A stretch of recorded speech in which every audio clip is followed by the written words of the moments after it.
助けてほしいかナナミ。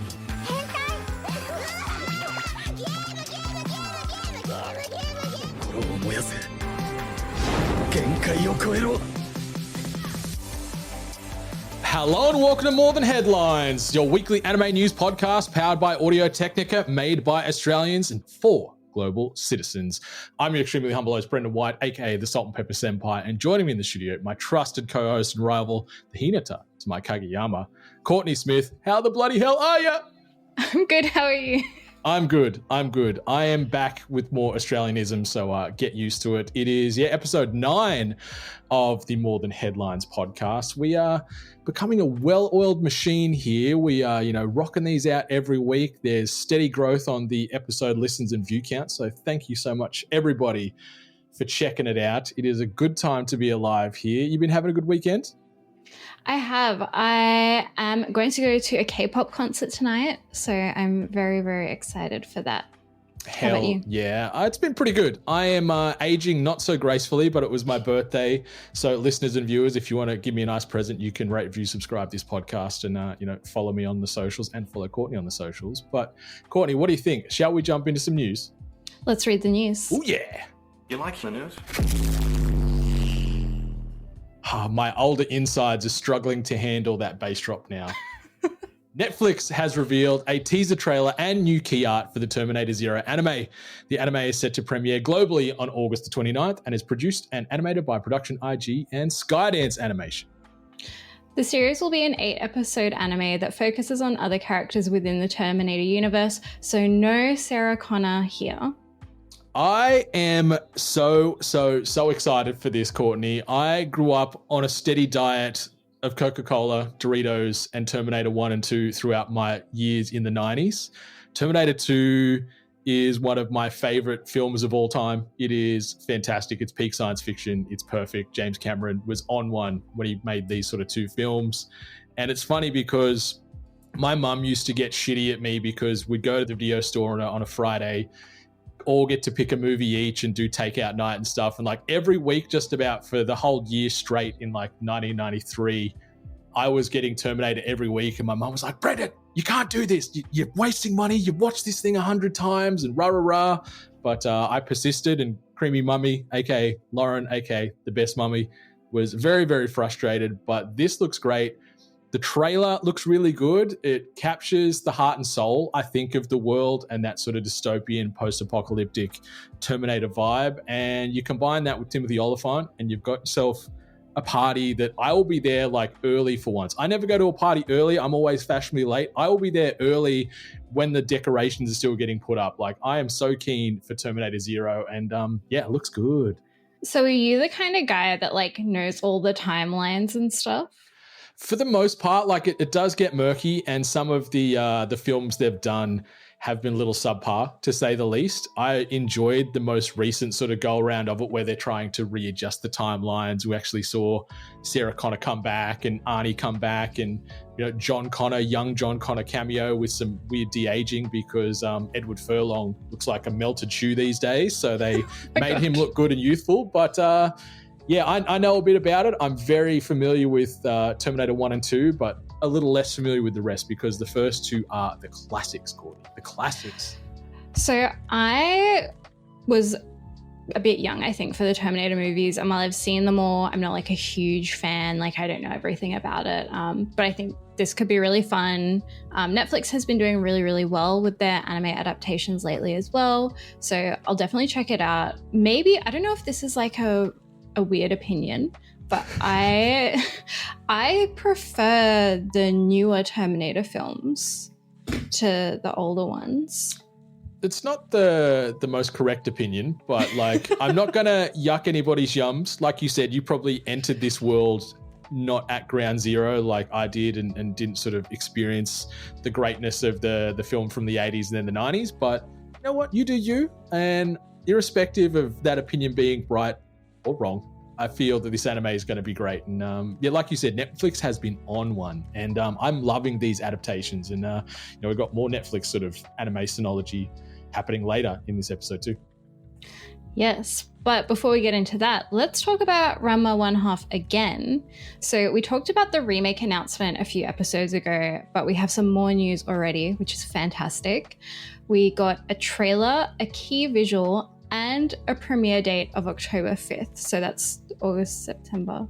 3 months? That's 2 months. Well, July to August, August to September, September. Well, let's say two and three quarters. 2 and a bit months. Yeah. So 2 and a bit months. We get the premiere of the Ranma 1/2 remake. It's also worth noting that the series is planned to be streamed as a Netflix exclusive. And I'm kind of curious about that because obviously it's different studios doing the Urusei Yatsura and Ranma 1/2, but Urusei Yatsura is on High Dive, so we'll see. Yeah, maybe we're going to see a bit of an influx of the High Dive portfolio maybe bleed into Netflix and get a little bit more mainstream attention, which I'm excited for. But yeah, not only that, the voice cast was also announced with Kappei Yamaguchi, Megumi Hayashibara, and Noriko Hidaka returning to their respective roles as male Ranma Saotomi, female Ranma, and Akane Tendo, along with other voice actors from the original anime making their return as well. So I'm loving that they are getting this nostalgic sort of throughput happening where they're bringing in original voice cast to reascend the throne and take on those mantles again. So I love that sort of nostalgic touchstone that we're going to get with this remake, 3 decades later, which is awesome. I know, it's so exciting, and because this one is being done by Mappa, so they're doing that animation for Ranma 1/2, even though I will say it looks quite similar to Urusei Yatsura, the remake, but that was done by David Production, the studio that did JoJo's Bizarre Adventure. So I'm curious to see the differences and similarities with it being from the same mangaka and all. I had to double take on this, to be honest, Courtney, because I thought that David were helming this as well, because the character models and the art style and the color palette, it felt like this was just ripped from the same Urusei Yatsura universe. And I don't want to discredit Ranma 1/2 at all by that, but it just felt like, because I'm so familiar with Urusei the last couple of years where Ranma has been out of my periphery, it just felt like, is this a spin-off? And it looks like the same, various talented animators are behind this, but I'm excited. I love Mappa. Don't really love some of their human rights issues and things like that, but this looks good. I'm still very new to the Ranma world, but this trailer looks really fun. I love the character models. Like I said, the animation looks really whimsical and quirky and enjoyable. And yeah, the fact that we don't have to wait too long, like we said earlier when we crunched some hard maths there, that is a little under 3 months away that it's going to be coming. And the fact that it's going to be hitting Netflix too is exciting, because it means, more people are going to get access to this. Yeah, I'm in the same boat as you. I haven't seen any of the original series or read the manga, so I'll have, I hope, a similar experience with Urusei Yatsura, where I kind of go into it blind with just knowledge of the premise and I fall in love with it. Lum is where's my finger? Just here for the video viewers. Yes, she's right there God. hanging out, pride of place right there on the center of the shelf. But let's move into the third and final news headline. And fans of My Deer Friend Nokotan can finally watch the full Koshitan dance scene on YouTube, where it's been posted in its full and fantastic glory. Whether you want to sing or dance along, you finally can, but that is not all. So not only was this full dance scene posted to YouTube, it also reached 1 million views under 12 hours of posting. People love the Deer anime, and I am people. I am also people, and Nokotan is life, and holy shit, this is one of the best new anime of 2024. Yes, we are only 2 episodes in, and yeah, it could fall flat on its beautiful deer face, but 2 episodes in is fantastic. Episode 2 dropped earlier this week, and I was again chuckling throughout the entirety of the runtime. It's unhinged, it's absurd, it's stupid, and yes, the Koshitan dance is the cherry on top of this very insane yet delicious sundae. And man, I am just eating it up. And anyone that is a fan of anime, I will just preach the good word of My Deer Friend Nokotan to them. I've gotten so many people in on this anime the last couple of weeks that I feel very proud that we are sort of card-carrying members of the Nokotan fan club, because it's great, and the jingle and the dance and everything is just the absolute best. Yeah, so I, unsurprisingly, am on Japanese TikTok a little bit. I get quite a few Japanese TikToks through my feed, and so many of them right now are just people doing the dance and singing the song, and like videos of deer, like one of the deer parks in Nara, like they're like suddenly they're posting videos every day, and it's just shika noko noko noko. I'm like, guys, please. It is the earworm of 2024. Like the Shika Noko Noko just runs through my head 24/7. And like we need to get like a what would Nokotan shirt sort of out there, I think. Like what would Nokotan do? Like that is the one, because it is great and it's wholesome and it's just the fantasticest thing of this summer release. And yeah, one of the best of 2024. Like it's so good. I cannot wait to see where episode 3 goes, because episode 2 and the whole game show spin that it just went on, I'm like, where is it going next? Why are we so hyper fixated on this character not wearing a bra, and what is coming? I cannot wait. I feel like the merch has like really good potential from this show. Like you could do just some really wacky merch, and I'm living for that. Like we were talking a few weeks ago regarding crazy collabs, like Nokotan can lean into that as well. So get ready. We're going to get the butcher's paper out and the markers and start strategizing on the next great collab with Nokotan. So strap in for that. Otherwise, though, let's move on to On the Horizon. We have our rapid fire news and major releases coming out, presented by Otaku Box, the only anime box with scale figures, voting, and ecchi. So much ecchi. The emails I get, they do not hold anything back. Like it is just anime titties right in your face the second you open that email. And it's a journey, but yeah, Otaku Box. Love you. I started following them on Instagram, and I can't look at their stories when I'm in public because there's a lot of boob. And while I, for one, appreciate a lot of boob, just not in public. So be careful where you look at their Instagram. Exactly. Yeah, because you might get a few very concerned side eyes on the train or on the bus or in the work meeting or something like that. But yeah, Taku Box, love you. Thanks for coming on board. I will quickly just rattle off these rapid fire headlines. Then maybe we can throw to the major releases, and then we can talk then about what we've been watching this week, or at least notable standouts, because I know we watch a lot. So My Hero Academia, You're Next. The film has an official confirmed runtime of 1 hour and 50 minutes. So we're getting nearly 2 hours worth of My Hero greatness, and it's dropping on August the 2nd in cinemas worldwide. So you don't have to wait long at all, like 2 weeks, and it's on the big screen. Yeah, that's actually also really long for an anime film. Like it's very rare to get a film more than 90 minutes, but yeah, they're really pushing that 2 hour mark, which is interesting. Ooh yeah. And Tsuki Fujimoto's Look Back movie has officially crossed the 1 billion yen price point at the box office, and that translates to $6 million. Fujimoto, very talented. Obviously, Chainsaw Man is an absolute monster, but also Fire Punch, if you've checked that out too, is another beast entirely. So I don't know much about Look Back, but very similar art style. If you've seen anything from the Chainsaw Man world, it looks just like it's sort of parked off the side of that world while Denji's doing crazy stuff. These kids are doing their own thing. So I'm keen to check out Look Back when it becomes available here in AU. Yeah. All I know about Look Back is that Hideo Kojima keeps posting about it on Twitter, like non-stop. Like he's all about it too. Yeah, he's posted about it like 6 times, and everyone's like, "Bro, are you good?" Like, we knew he was a little crazy guy, but all he does is talk about Look Back now. Well, he goes through phases. Like before that, it was Mad Max, it was Furiosa and stuff, and now he's on Look Back. Who knows where he's going to go next? But bless that old man.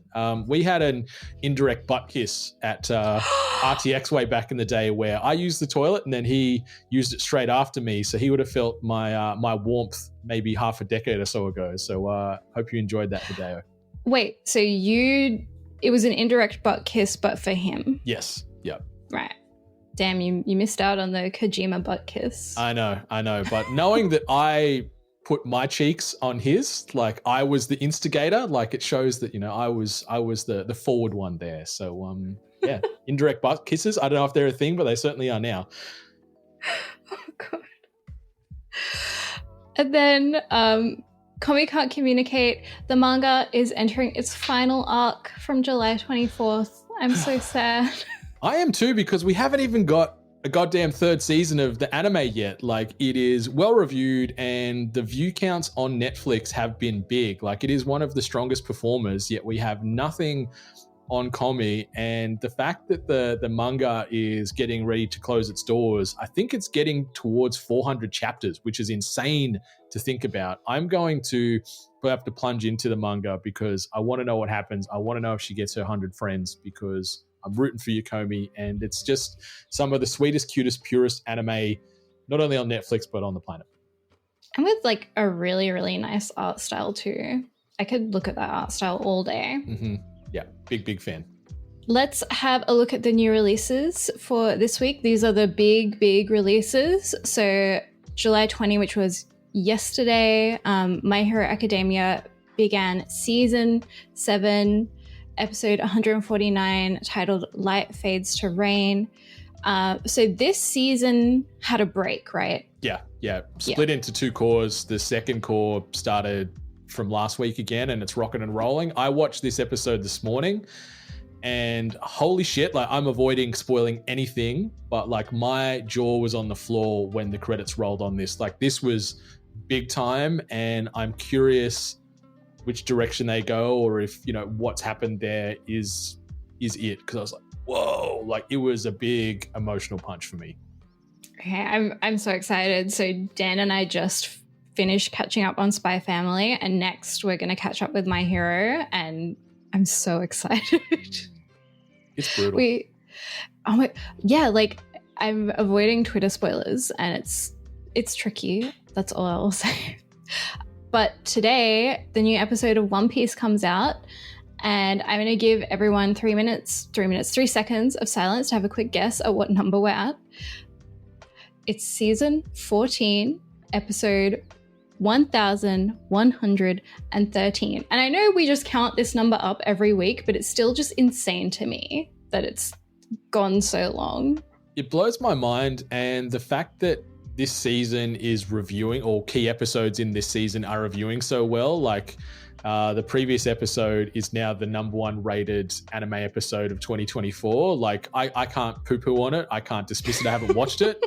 And, you know, like, maybe in a decade and a half when I finally get there, I'll go, you know what? They were right with that rating way back in 2024. But yeah, I think 2 of the 3 highest rated individual anime episodes of the year so far belong to episodes from season 14 of One Piece. They're doing something right. Like, Oda knows what's up. That or does he? plus, I don't know. I mean, it's just so big, right? Like, so many people watch One Piece. Like, even me, I considered starting it, and then I heard they were doing the Netflix remake of the anime. So I was like, I'll wait and see, because, you know, I want to see how they change it, right? How much filler they get rid of, or whatever they do. I hope they get rid of a lot of filler, Courtney. Hope they get rid of a lot. But yeah, I'm coming back in. When this sort of reboot happens, I will give it a spin, because it feels like it's going to be a lot more tighter paced and a lot more respectful of viewers' time, I hope. Excellent. Well, I want to ask you, Courtney, what have you been watching this week? What is some notable titles that you want to bring to the table that you want to inform and educate our fantastic listeners and viewers on, that you've been peaking this past 7 days? So this week has been less of a seasonal week for me. This has been more of a catch-up week. The only seasonal thing I watched was Nare Nare Chiefyu episode 2. This show is not good. I'll just start with that. But I enjoy a show that just does its thing, right? I don't like the art style. The story isn't very interesting, but, you know, it's there, and it's content for me to consume while I'm playing League of Legends. Am I way off, Courtney? Is this the one where it's about the cheerleader that's paralyzed in the wheelchair? Is that the one I'm thinking of? Or am I way off base here? She's not paralyzed in the wheelchair. She's just not allowed to do cheer for a little bit. Okay. Yeah. It's very like low stakes, kind of like she'll heal and go back to cheerleading. It's fine. But otherwise, like I mentioned before, I also finished up Spy Family season 2. Finally, so cute, so wholesome. Just Lloyd and Bond going on their little walk was amazing. Anya just doing her thing. Ugh. And you're ascending. Like, I felt season 2, it started really shaky and weak to me, but it really picked up and finished super strong. And they showcased Yor a lot in this season, and just seeing how much of a powerful, badass woman she is, and also like a caring mother. And it really redeemed itself for me, because after the highs of season 1, I jumped into season 2. I'm like, oh, not really vibing this as much, but then it built steadily and ended really strong. Yeah, I think as well, it was really good to see. This is going to sound weird. It was really good to see more violence. A lot of death.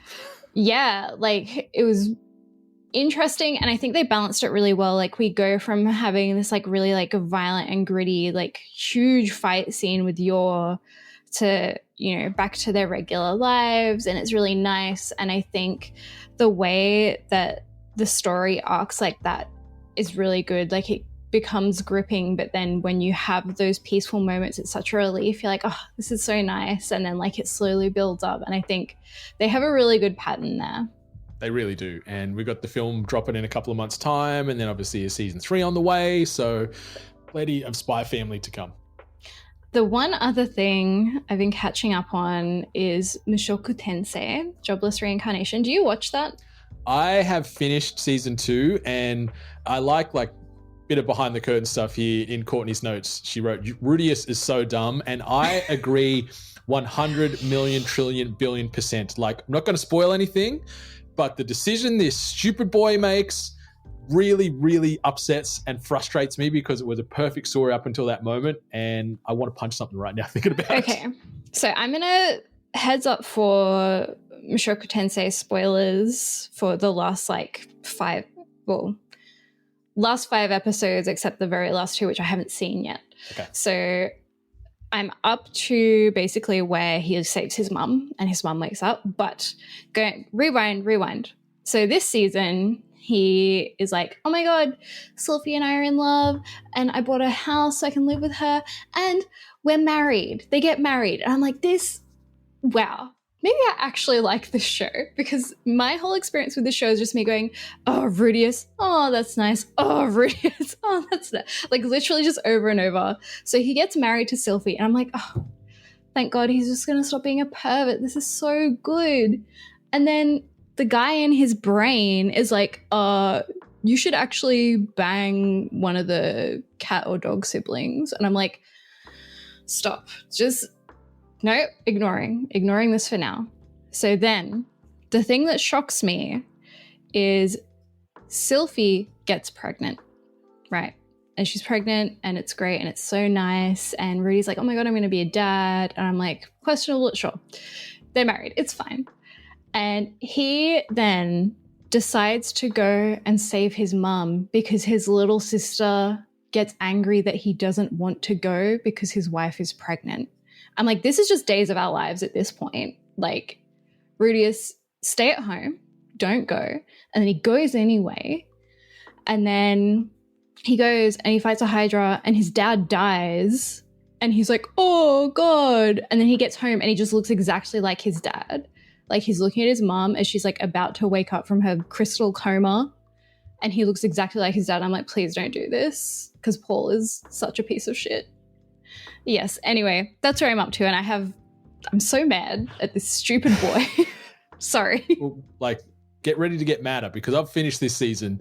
Once you finish these next 2 episodes, you message me immediately, because I need to vent to more people about this stupid kid and his decisions and how this season plays out. And yeah, Sylvie, like, I'd never leave her side for nothing. Like, I don't care if the world is ending outside that old once was haunted mansion. Like, I'm in there forever. I'm, she's wifed up. I'm husbanded up forever. I'm happy. She's the sweetest thing.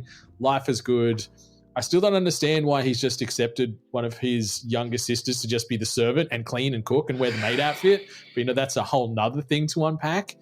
The season overall, I still really enjoyed it, but I think it really fell on its face in the final few episodes, and just the decisions that this kid made, because it was so frustrating to me.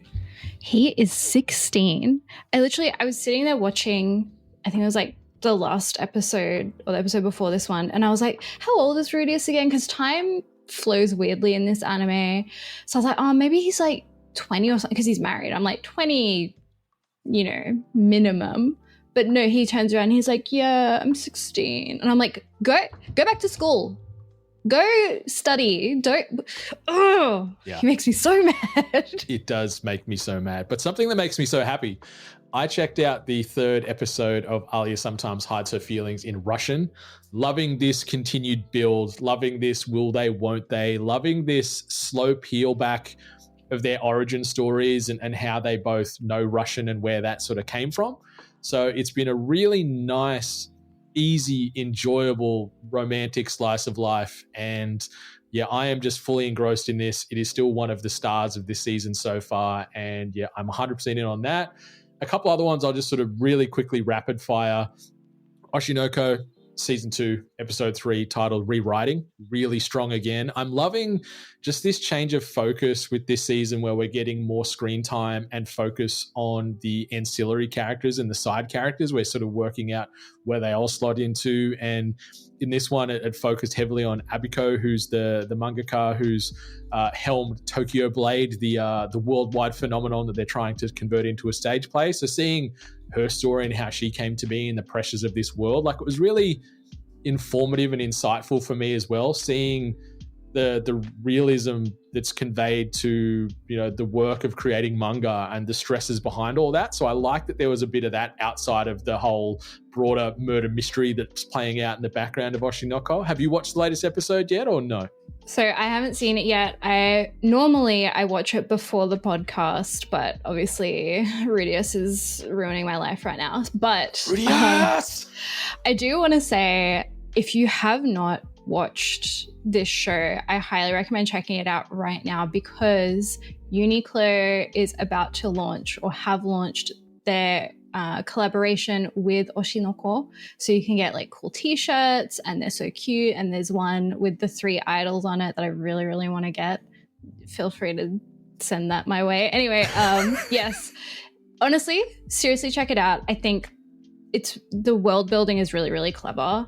And each episode is it adds so much in such little time. Like, every single episode, I'm always astounded. I'm so excited to watch episode 3.